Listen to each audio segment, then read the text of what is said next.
ತಾಯಿ ಯಾರು ಎಂಬುದಾಗಿ ಅರಿಯಬಹುದು. ಗುರುಗಳಂತಹ ಆಚಾರ್ಯರು ಈ ಪಟ್ಟಣದ ಅಧಿಕಾರಿಯನ್ನಾಗಿ ನೇಮಿಸಿ ಶತ್ರು ಪ್ರಚೋದನ ಎಂಬ ನಗರವನ್ನು ಪಡೆದವರಿದ್ದೇನೆ. ಅದ ನಿಮ್ಮ ವೇದಿಕೆಯಿಂದ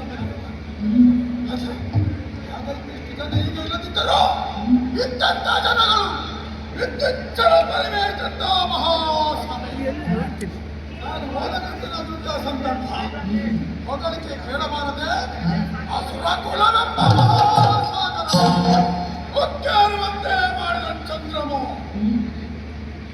ಯಾರು ಶತ್ರು ಪ್ರಸೋದನೆ ವಿಜಯವಾಗಲಿ ಶುಭವಾಗಲಿ ಎಂಬ ಆದರೆ ನನಗದು ಮುಖ್ಯವಲ್ಲ. ಸಾವು ಹುಟ್ಟಿದವನಿಗೆ ಸಾವು ಬರಬಾರದು. ಹಾಗಾಗಿ ಗೋರವಂತ ಕಾಂತಾರವನ್ನು ಸೇರಿದೆ. ಕಮನೆಗಾದ್ರಂತ ಕನಕಗಾತ್ರನು ತಪಸ್ಸಿನ ಮೂಲಕ ಮೆಚ್ಚಿಸಿದೆ. ನನ್ನ ತಪಸ್ಸಿಗೆ ಒಲಿದು ಬಂದಂತ ಬ್ರಹ್ಮ ಏನು ಬೇಕು ಮಗನೇ ಕೇಳಿಕೋ ಎಂಬ ಹಾಗೆ ಅದ ಕೊಡುವುದಂತೆ ಕೊಡುವುದಿದ್ರೆ ಅಮರಂತವನ್ನೇ ದಯ ಪಾಲಿಸು. ಹುಟ್ಟಿದಂತ ನಾನು ಸಾಯಲೇಬಾರದು ಎಂಬ ಹಾಗೆ ನನಗೆ ಮರಣ ಬರುವುದಿದ್ರೆ ಆಯುಧವೇ ಮೈ ತಳೆದು ದುರಕ್ಕೆ ಬಂದಾಗ ಮಾತ್ರ ಎಂಬ ಹಾಗೆ ಬ್ರಹ್ಮನಿಗೆ ತಲೆ ಸರಿ ಉಂಟ ಅಂತ ಹೇಳು. ಯಾಕಂದ್ರೆ ಅಥವಾ ನಮ್ಮ ನಿರ್ಮಿತವಂತ ನಿಶ್ಚಯವಾದಂತಹ ಈ ಆಯುಧಕ್ಕೆ ಜೀವ ಬರುವುದಕ್ಕುಂಟ ಅಲ್ಲ, ಜೀವ ಬಂದು ನನ್ನೆಡೆಗೆ ಹೋರಾಡುವುದಕ್ಕುಂಟ ಇಲ್ಲವೇ ಇಲ್ಲ. ಹಾಗಿದ್ರೆ ನನಗೆ ಮರಣವೇ ಈ ಸಂತೋಷದ ವಿಚಾರದಲ್ಲಿ ನನಗೆ ಆ ಕಡೆ ಹೋಗಬೇಕು ಮನಸ್ಸಾಗಿ ಯಾರಲ್ಲ ನಮ್ಮ ಹಿರಿಯ ಮಕ್ಕಳಂತಹ ದೇವತೆಗಳು ಪ್ರಲೋಕದಲ್ಲಿ ಬ್ರಹ್ಮಣಿಂದ ಬೆರೀತಾ ಇದ್ದಾರೆ. ನಮ್ಮನ್ನ ಪಡೆದು ಅಲ್ಲಿ ಅದಕ್ಕೆ ಅಧಿಕಾರವನ್ನು ಪಡೆಯಬೇಕೆಂಬ ನಾನೊಬ್ಬನೇ ಹೋಗುದಲ್ಲ, ನನ್ನ ಸೇನಾಧಿಪತಿಗಳಿದ್ದಾರೆ ಮರಳಿಸಬೇಕು.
ಮಂತ್ರಿ ಸೇನಾಧಿಪತಿಗಳೇ, ನಿಮ್ಮನ್ನು ಸಭೆಗೆ ಗ್ರಹಿಸಬೇಕು ಅಂತಿದ್ದರೆ ಬಲವಾದ ಉದ್ದೇಶವಿದೆ.